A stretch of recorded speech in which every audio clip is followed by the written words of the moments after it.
Programang ito ay rated SPG. Striktong patnubay at gabay ng magulang ang kailangan. Maaaring may masiselang tema, lengguwahe, karahasan, sexual, horror o droga na hindi angkop sa mga bata. Mga kapamilya, welcome back. At narito ang mga dapat nating abangan sa FPJ's Batang Quiapo.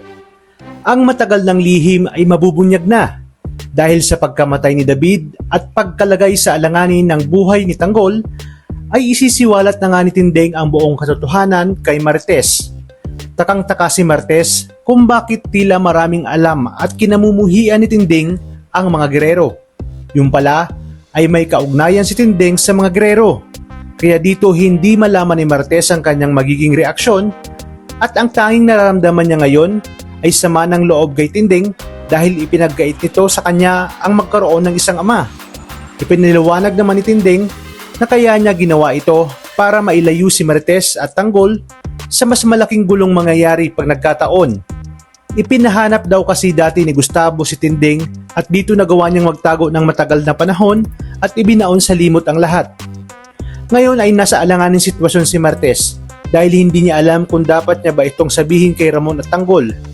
Ngunit pinayuhan siya ni Tinding na wag muna, lalo pat tumatakbo si Tanggol sa pagka-mayor at sa pagkakataong umanong ito ay handa na siyang suportahan ng kanyang apo para tuluyang mapatalsik sa pwesto ang mga gerero at pagbayarin sa lahat ng kahayupan ng pamilyang ito.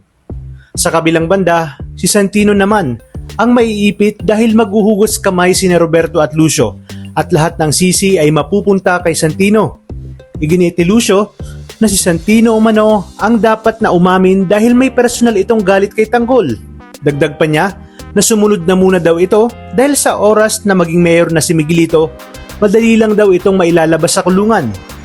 Sinabi naman ni Santino na si Lucio ang nag-utos sa kanya at ngayon naniniwala na siya na walang kinalaman si Tanggol sa pagkamatay ng kanyang kuya David.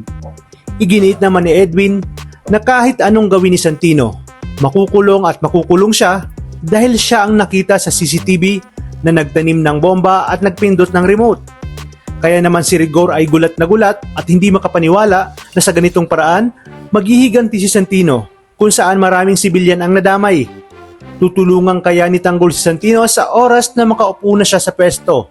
Ang sagot ay oo, dahil mga gerero pa rin ang utak sa nangyaring pagsabog. Kaya ngayon magiging magkakampi na sina Tanggol at Santino para pagbayarin si Lucio at ang mga gerero. Hindi hahayaan ni Tanggol na mangyari kay Santino ang nangyari kay David. Kaya naman tuloy-tuloy ang pagsubaybay.